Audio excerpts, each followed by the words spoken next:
أعوذ بالله من الشيطان الرجيم. بسم الله الرحمن الرحيم. السلام عليكم ورحمة الله وبركاته.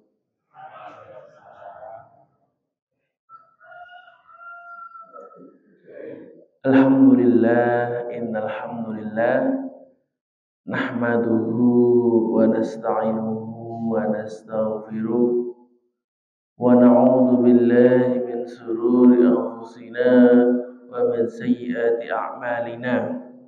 Man yahdihillahu fala mudilla lahu wa man yudlilhu fala hadiya lahu. Asyhadu an la ilaha illallah wahdahu la syarika lah wa asyhadu anna Muhammadan abduhu wa rasuluh.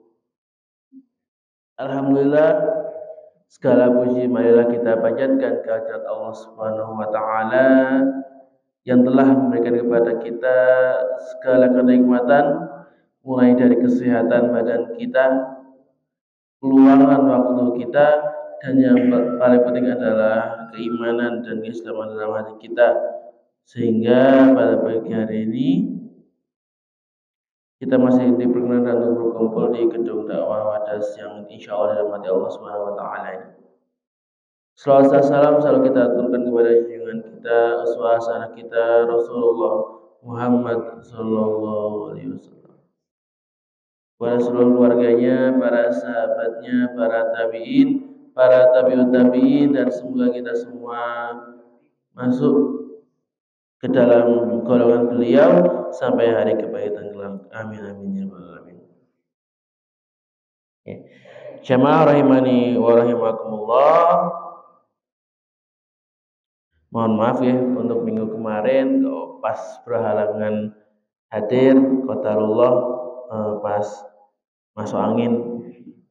Biasa musim hujan mulai hujannya mulai deras kan kata sing pilek lah, sing watuk, sing pusing segala macam. Nek misalnya khawatir nek misalnya ngisi sambil pilek niku ora mangke sing ngisi setengah ngomong setengah sisi nggih. Assalamualaikum. Alhamdulillah. Bapak-bapak. Isine sisi kabeh malah bisa ke jamaah mau denger ke materi malah denger ke wong pilek tak paham. Ya alhamdulillah hari ini sudah sehat kembali, jadi insyaallah sudah bisa mengisi lagi di pagi hari ini. Jamaah rahimani wa rahimakumullah, pada pertemuan yang terakhir kita sudah membahas bagaimana Imam Bukhari rahimahullah taala menuliskan berbagai hadis yang menerangkan bahwa syarat orang untuk berakhlak mulia adalah ketika dia itu paham ilmu agama. Karena dengan dasar agama, dengan dasar ilmu, itu akhlaknya akan menjadi akhlak yang sempurna. Kemudian kita masuk ke bab yang baru, yaitu bab jiwa yang baik dan bahagia. Maka di sini Imam Bukhari ingin menyampaikan kepada kita bagaimana caranya agar diri kita, hati kita, jiwa kita itu dalam kondisi baik dan berbahagia. Karena jamaah, Bapak Ibu, yang namanya bahagia itu adalah tujuan utama kita di dunia ini. Maksudnya yang kita cari di dunia ini itu adalah rasa bahagia. Kenapa kok orang itu cari uang? Supaya bisa bahagia. Kenapa orang makan enak, beli pakaian yang bagus, jalan-jalan, refreshing? Apa yang dicari? Rasa bahagia itu. Maka percuma kalau orang itu walaupun punya harta banyak, punya dunia melimpah, tapi kalau tidak bahagia, itu percuma saja. Mending hartanya sedikit, ya, dunianya sedikit, tapi yang sedikit itu bisa membawa kebahagiaan. Karena yang namanya rasa bahagia itu ya, tidak bisa dibeli dengan uang, tidak bisa dibeli dengan harta.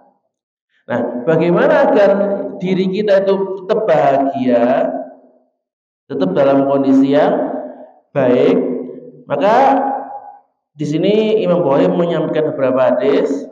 Hadis yang pertama, ayo kita baca bersama-sama. Dari Mu'ad bin Abdullah bin Hubabib al-Juhani, dari ayahnya, dari pamannya, bahwasanya Rasulullah SAW telah datang kepada mereka.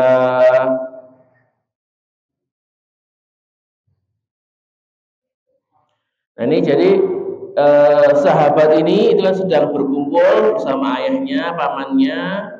Kemudian Rasulullah itu datang kepada mereka. Maka beliau baru saja mandi dan masih terlihat bekasnya di badan beliau.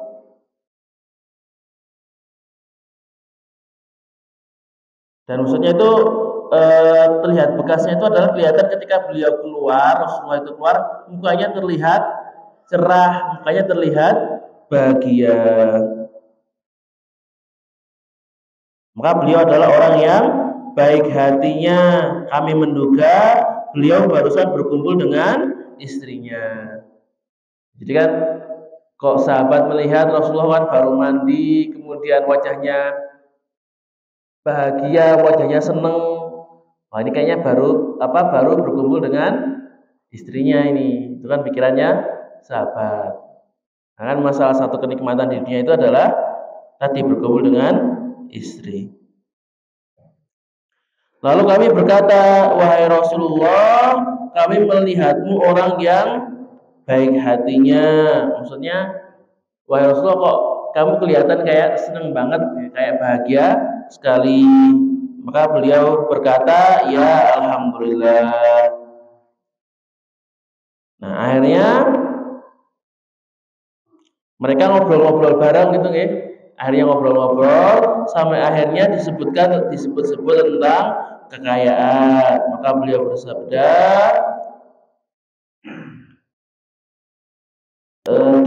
dabak sabil ghina limanit taqullah. Sungguhnya tidak berbahaya kekayaan itu apabila berada di tangan orang yang bertakwa.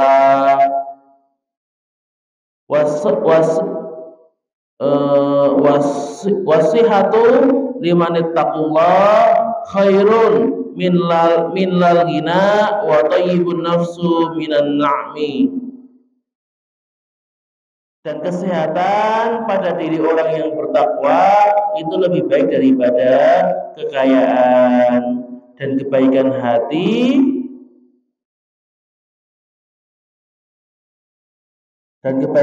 itu adalah bagian dari kenikmatan.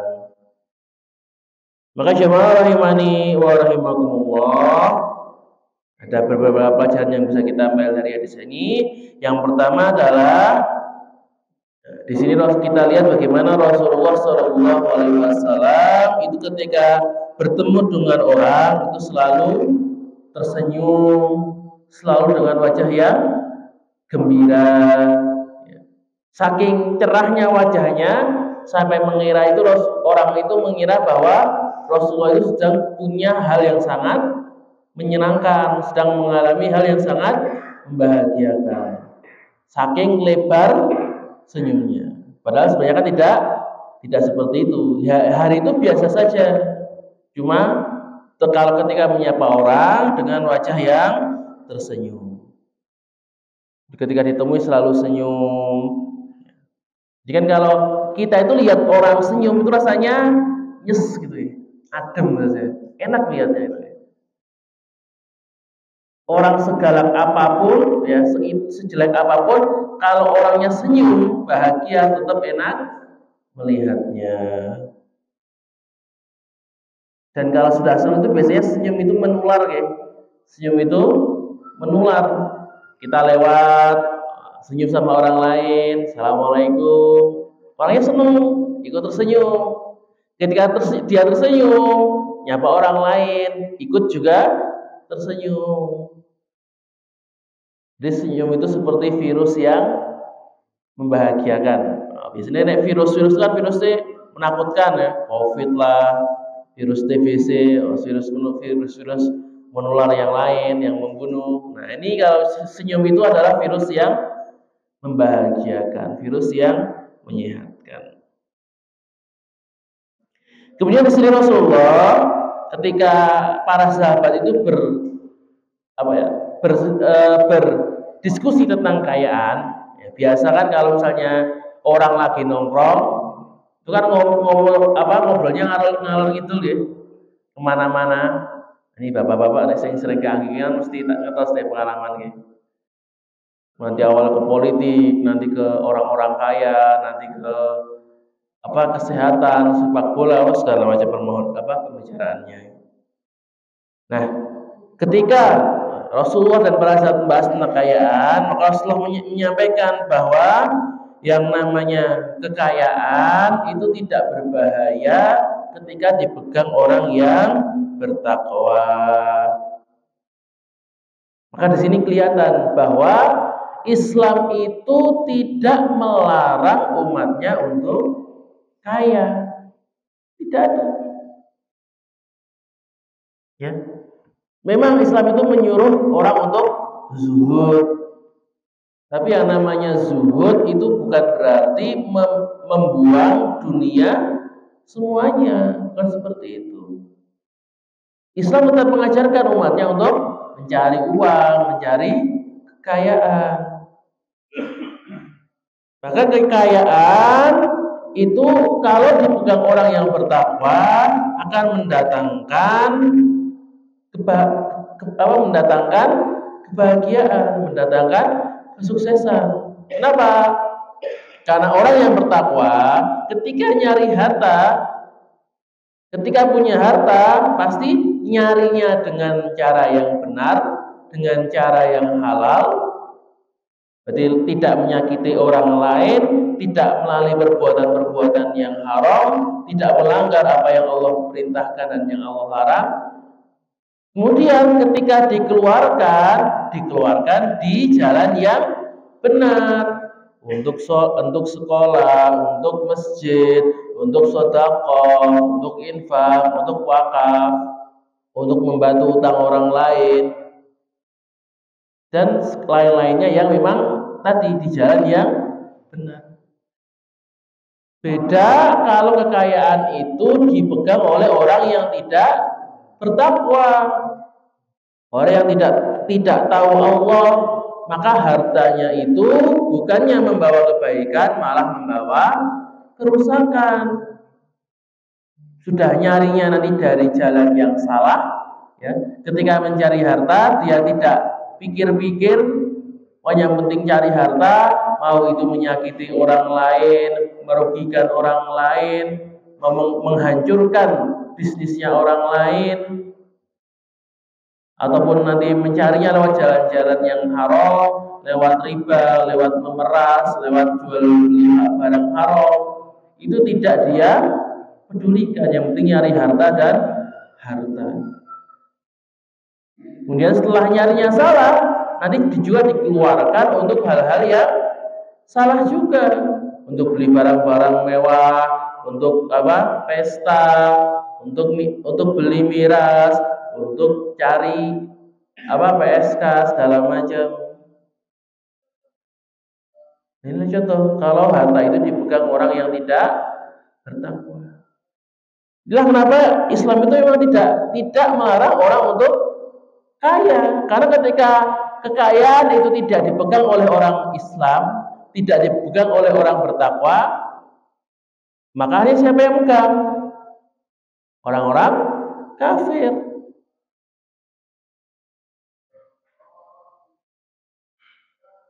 Dan ini kelihatan bagaimana para sahabat itu juga banyak yang kaya.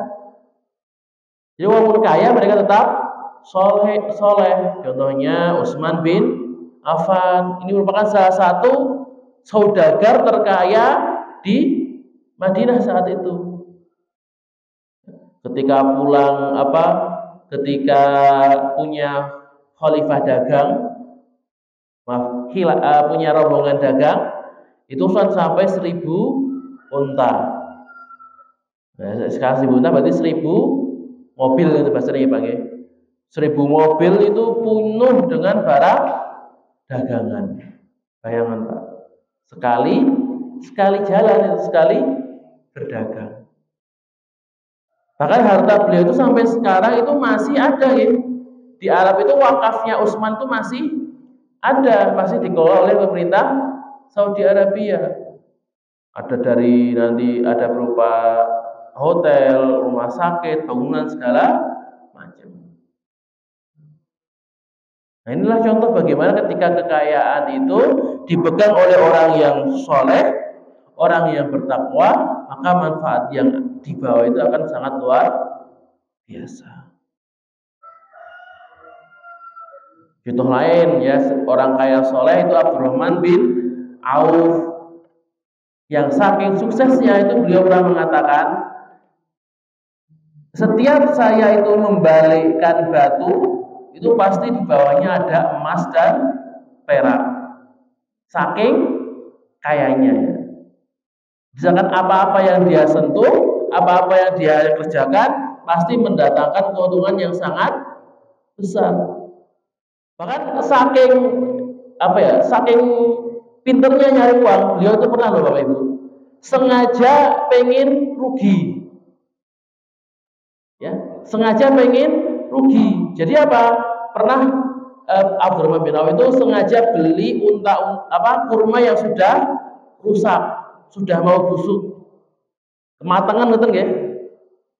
Itu diborong semuanya. Supaya apa? Karena dia tahu ini kan kayak kurma kayak gini nggak akan laku. Jadi biar saya itu merasa dapat rugi gitu loh. Jadi biar saya itu nggak kaya terus, nggak untung terus, kali-kali rugi. Dibeli itu sama Abdurrahman bin Auf.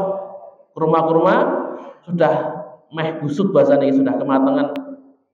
Ternyata setelah Abdurrahman bin Auf itu beli semuanya, qadarullah ada satu lain hal, ternyata harga kurma yang matang tadi itu jadi naik drastis.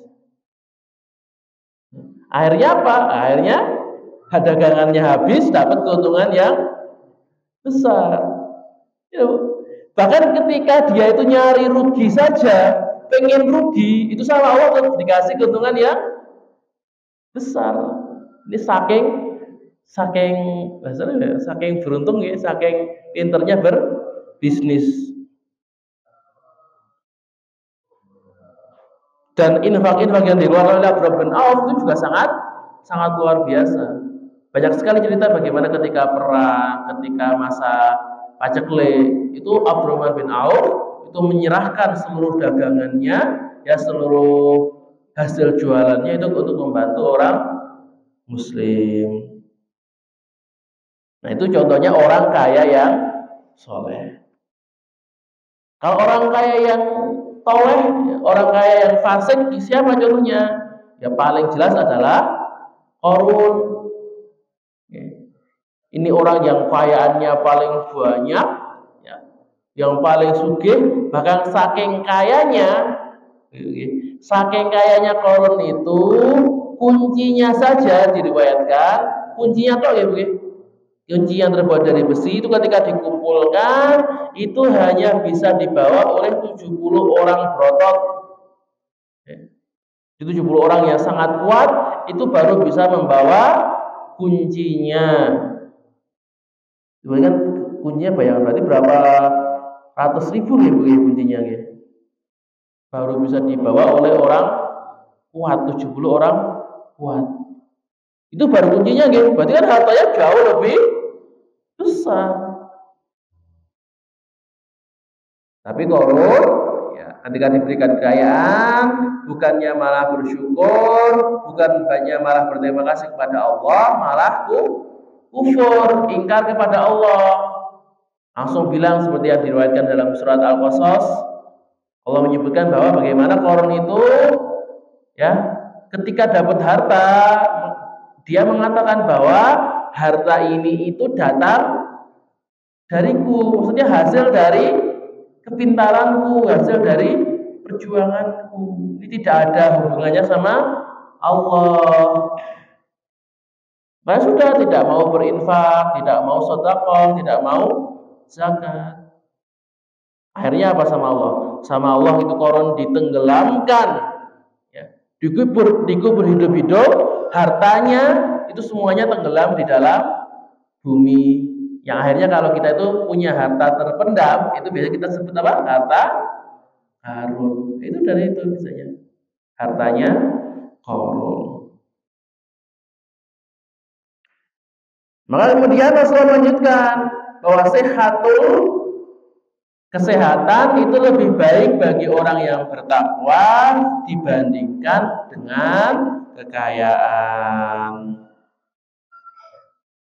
Maka kalau kita disuruh milih antara sehat, ya Pak, badannya sehat tapi tidak punya harta, kemudian punya kekayaan tapi badannya tidak ada yang sehat, pilih mana Pak? Bapak Ibu? Ya, pilih sehat tapi kalau pilihnya pilih sehat tapi kaya gitu. Semuanya ya pengen seperti itu Pak. Tapi kalau memang benar-benar disuruh milih, benar ini suruh milih Pak, ya nggak boleh, nggak ada pilihan tengah, nggak ada. Kalau benar-benar disuruh milih, maka kebanyakan orang itu akan milih yang miskin tapi sehat. Memang kesehatan ini tidak bisa dinilai dengan uang. Dan orang yang sehat itu manfaatnya jauh lebih besar dibandingkan orang yang sakit. Orang yang sehat, orang miskin sehat itu ibadahnya jauh lebih banyak, jauh lebih baik dibandingkan orang yang kaya tapi sakit. Kenapa? Kan coba kalau orang kaya sakit, ibadahnya terbatas, cuma bisa dengan harta saja. Ya harta bisa ya membantu orang lain, infak, tapi kan ini terbatas.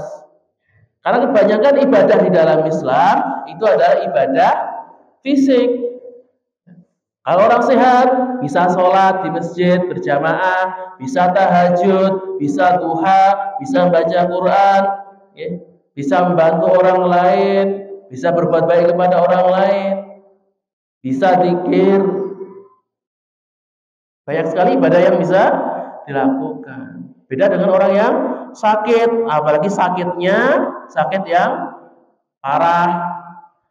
Mau sholat tidak bisa berdiri, mau ngaji suaranya nggak kuat, mau zikir badannya pikirannya ngeliang-liang, nggak bisa konsentrasi.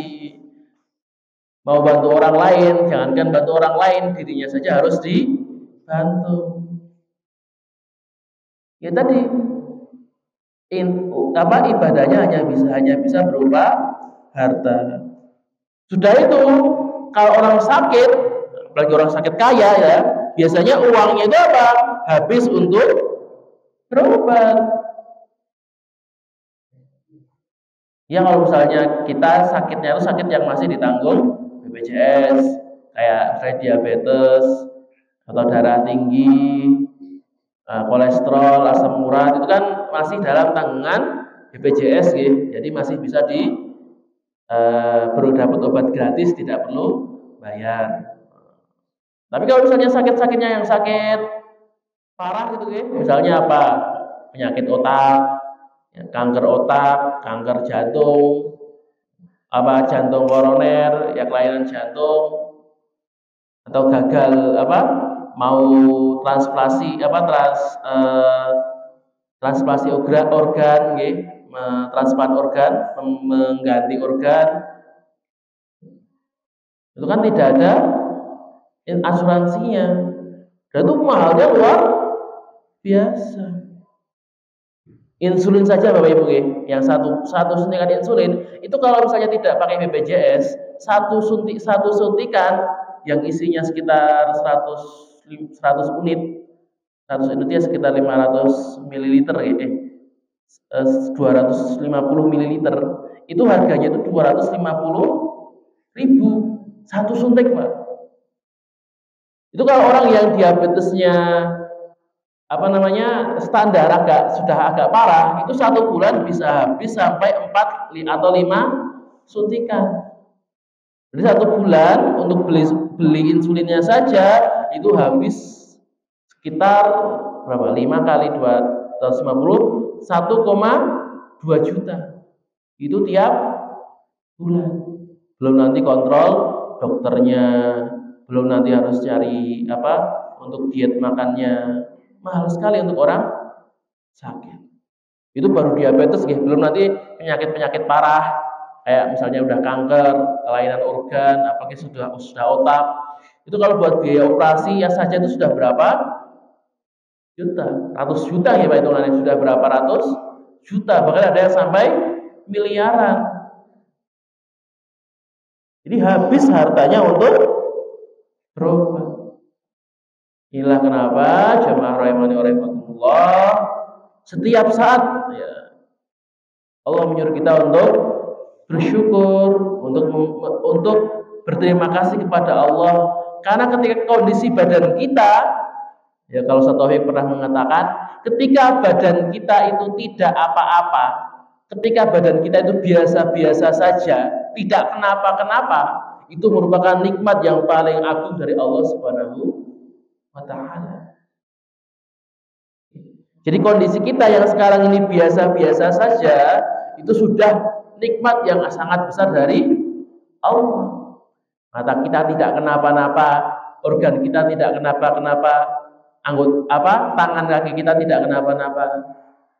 Itu adalah kebahagiaan yang memang harus disyukuri oleh kita semuanya.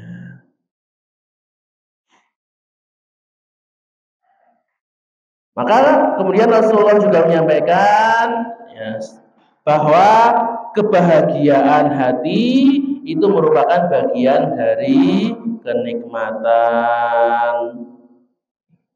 Nah tadi saya sampaikan bahwa di dunia ini tujuan kita adalah untuk bahagia.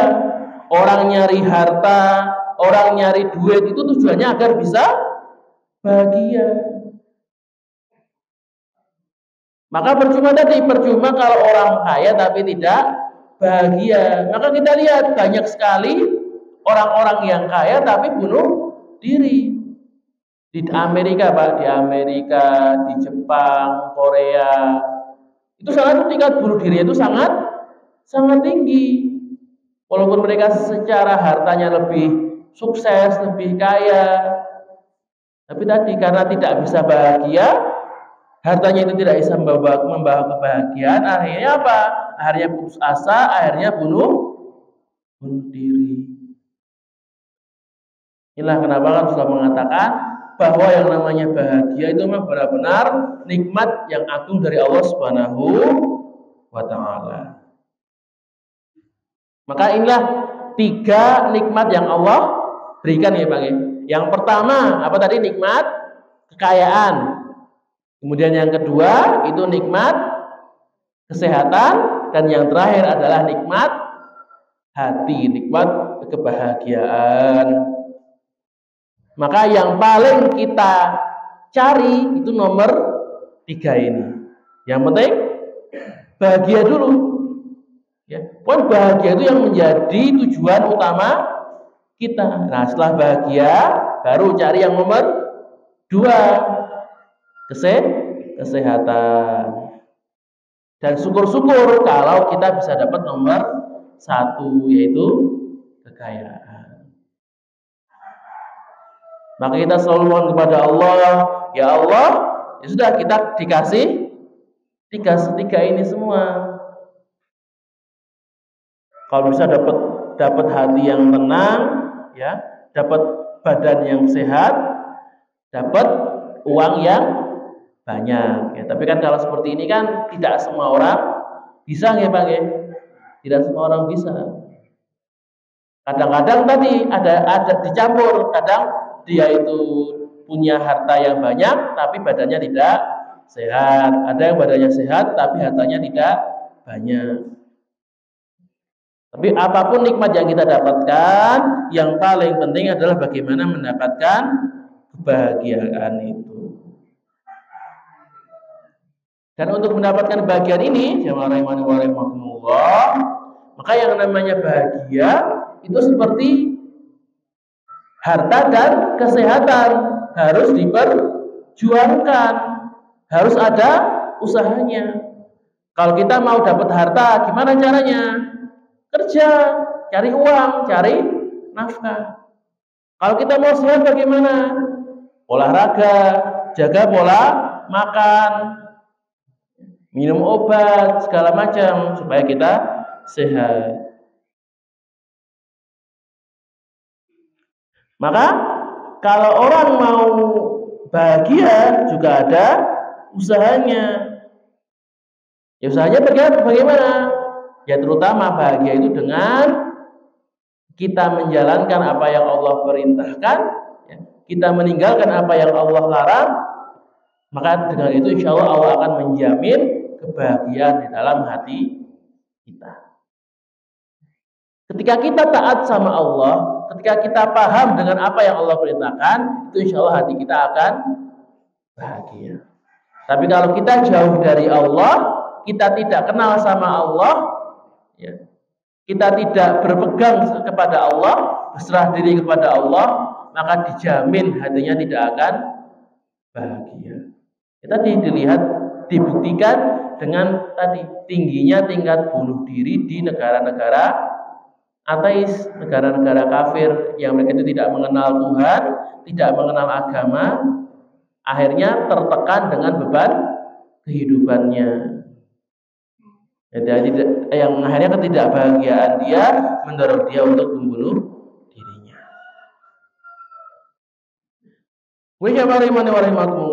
Kita masuk ke hadis yang nomor 2 dari Nuwas bin Sam'an al-Ansari, bahwasanya ia telah bertanya kepada Rasulullah tentang kebaikan dan dosa.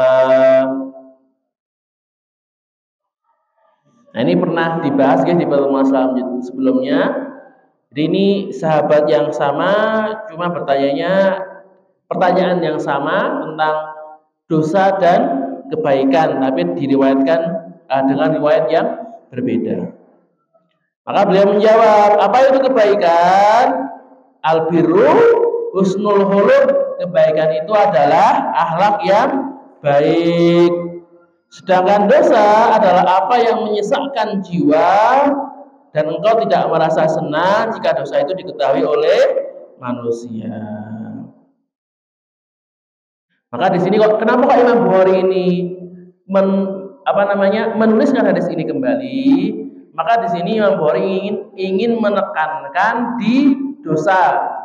Ya, bagaimana yang namanya dosa itu adalah yang menyebabkan gelisah di dalam diri kita.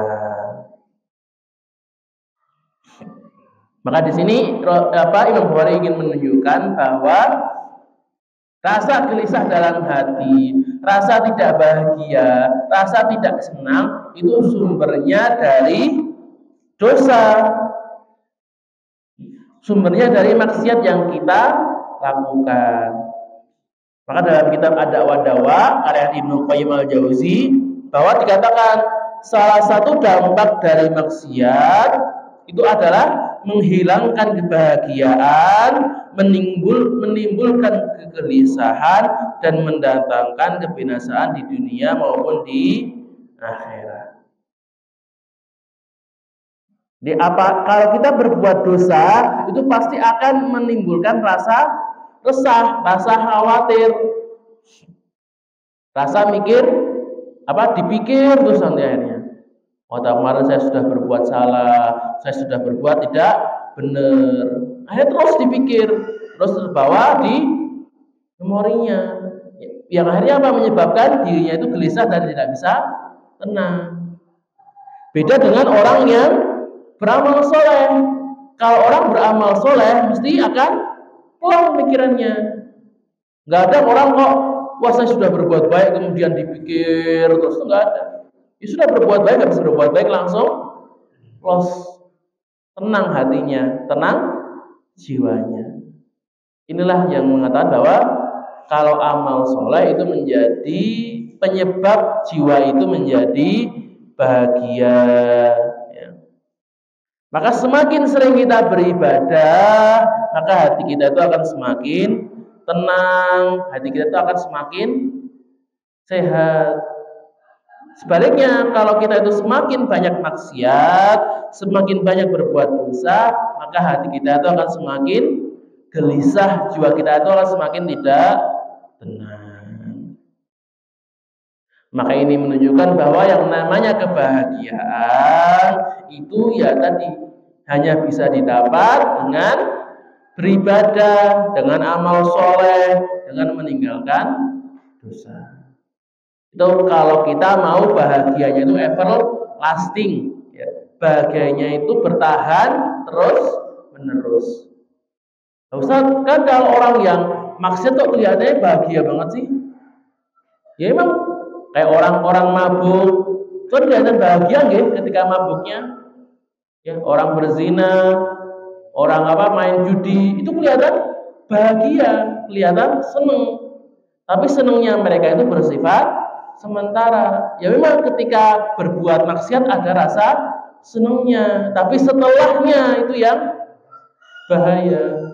Setelah berbuat maksiat, setelah selesai perbuatan dosanya, baru rasa gelisah, rasa tidak tenang itu baru akan datang.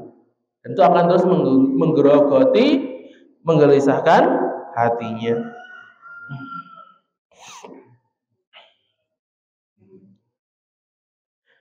Bismillahirrahmanirrahim. Dan kita lanjutkan kepada hadis yang nomor 3. Nah, maka dari Anas bin Malik ia berkata, ini Anas bin Malik merupakan salah satu sahabat yang paling banyak meriwayatkan hadis. Jadi 4 sahabat yang paling banyak meriwayatkan hadis. Yang nomor pertama itu Abu Hurairah, ini yang paling banyak. Yang nomor 2 adalah Aisyah binti Abu Bakar radhiyallahu anha ummul mukminin. Yang ketiga itu Abdullah bin Umar. Yang terakhir adalah Anas bin Malik yang nomor 4. Nah, di sini Anas bin Malik berkata bahwa Nabi itu adalah manusia yang paling baik, paling dermawan dan paling berani. Nah, ini menunjukkan kesempurnaan beliau. Jadi memang Nabi itu merupakan manusia yang paling sempurna, semuanya itu baik. Dari wajahnya itu orang yang ganteng, ya. Nabi itu wajahnya ganteng loh, Bu. Enak dilihat.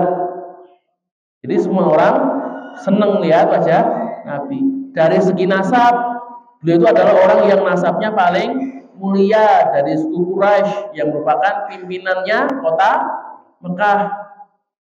Dari keturunannya Abdul Muthalib yang merupakan pengurus Ka'bah, di mana pengurus Ka'bah itu kalau orang pada zaman Quraisy itu merupakan kedudukan yang paling tinggi, kehormatan yang paling besar. Dari segi harta, beliau itu orang kaya, orang yang kaya raya. Bahkan ketika menikah maharnya tadi sampai 100 ekor unta. Dari segi akhlak, beliau itu akhlaknya sangat luar biasa. Paling dermawan. Ketika memberi itu langsung memberi, tidak pernah menolak. Dan beliau itu adalah orang yang paling berani, tidak takut siapapun. Nah, di sini Anas ingin menceritakan bagaimana kisah keberaniannya Rasulullah Shallallahu Alaihi Wasallam. Maka Anas berkata, suatu malam, jadi itu pas malam, itu ada suara yang sangat keras sehingga membuat penduduk Madinah itu merasa ketakutan. Jadi pada malam itu cuacanya buruk, ya, hujan topan, ya hujan deras, angin kenceng, malam-malam, ya, bayangin Pak, sudah hujan, angin kenceng, gelap gulita, tiba-tiba ada suara yang sangat keras. meledak gitu nggih. Itu nggak tahu suara petir kah atau serangan kah atau ada kejadian yang tidak terduga, itu tidak ada yang tahu. Maka para penduduk Madinah itu semuanya ketakutan dan tidak ada yang berani keluar karena merasa takut. Kemudian akhirnya Anas mengatakan orang-orang lalu menuju ke tempat datangnya suara. Jadi akhirnya setelah beberapa saat karena khawatir karena ini khawatir ada apa-apa, akhirnya sebagian orang itu memberanikan diri datang, tapi datangnya bareng untuk mengecek suara tersebut. Karena masih takut akhirnya datangnya rombongan. Nah, ketika mereka itu mau mengecek, lalu dan Nabi itu berhadapan dengan mereka. Maka ketika mereka mau datang, ternyata dari arah suara tadi itu ada Nabi Sallallahu Alaihi Wasallam. Berarti Nabi itu sudah selesai mengecek suara tersebut. Maka Anas mengatakan ternyata beliau telah mendahului mereka sampai ke tempat suara itu. Maka beliau lalu berkata, janganlah kalian takut. Jadi Nabi itu ketika orang-orang lain itu pada ketakutan di rumahnya, Nabi tidak. Nabi langsung pergi, langsung dicek, langsung ditengok itu suara apa. Itu menunjukkan bagaimana beraninya Rasulullah Sallallahu Alaihi Wasallam. Bahkan ketika orang datang, Nabi itu sudah selesai mengecek suara tersebut. Maka Anas melanjutkan, beliau saat itu berada di atas kuda milik Abu Thalhah yang tidak berpelana dan di lehernya terdapat pedang.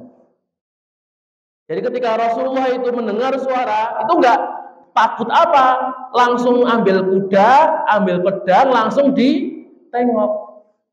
Bahkan saking buru-burunya, saking bersegeranya tadi sampai kudanya itu tidak ada pelananya.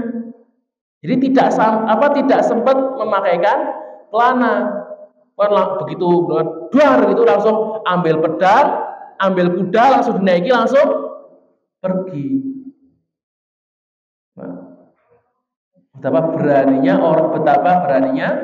Nabi. Ketika orang-orang lain takut, beliau itu langsung bersegera datang ke tempat suara tadi. Supaya apa? Supaya memastikan apakah suara itu berbahaya atau tidak. Karena beliau itu khawatir dengan umatnya, khawatir dengan kaumnya.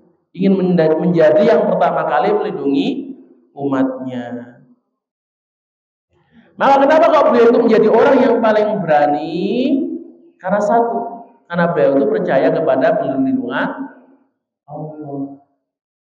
Beliau percaya bahwa siapapun yang berniat menyakiti beliau, kalau Allah tidak izinkan, maka tidak akan bisa. Maka inilah yang disebut dengan pemberani. Pemberani itu, jagoan itu bukan orang yang membuli yang lemah, orang yang main keroyokan, tapi pemberani itu adalah orang yang membela kebenaran dan melindungi yang lemah. Maka sekarang itu kita itu keberanian itu masih sudah mulai terkikis, ya, orang-orang itu sudah banyak yang dikit-dikit takut. Mau suruh ini takut mas, nggak berani. Nah, ini bagaimana kita itu mendatangkan kembali rasa keberanian kita di dunia ini, terutama dalam menghadapi masalah-masalah yang kita punya. Kemudian Anas mengatakan, beliau berkata, aku mendapatinya sangat kencang larinya, atau beliau mengatakan sungguhnya ia sangat kencang larinya. Ini Rasulullah mengatakan tentang kuda Abu Thalhah tadi. Bismillahirrahmanirrahim. Ini syuruknya jam berapa ya? 410. Oh, 4 lebih 16. Niku syuruke napa terbite, Pak? Oh, terbit 11. Oh iya, 16 ya. Oke, niki karena sudah mau masuk terbit, untuk ini masih sebenarnya untuk bab yang jiwa bahagia ini masih ada satu hadis lagi. Nanti insya Allah akan kita sampaikan di pertemuan berikutnya. Wah, sebelum saya tutup ada pertanyaan terlebih dahulu. Oke, wah, tidak ada. Aku qouli hada. Jika ada salah kata, maka datangnya dari diri saya sendiri dan saya mohon maaf sebesar-besarnya. Dan jika ada kebenaran, maka datangnya dari Allah Subhanahu wa taala, dan semoga kita semua bisa menerapkan kebenaran tersebut di kehidupan kita sehari-hari. Bila taufiq wal hidayah wal inayah, nun wal qami wa ma yasturun, subhanaka rabbil izzati amma yasifun, wa salamun alal mursalin, walhamdulillahi rabbil alamin. Wassalamualaikum warahmatullahi wabarakatuh. سبحان ربك رب العزة عما يصفون وسلام على المرسلين والحمد لله رب العالمين. صدق الله.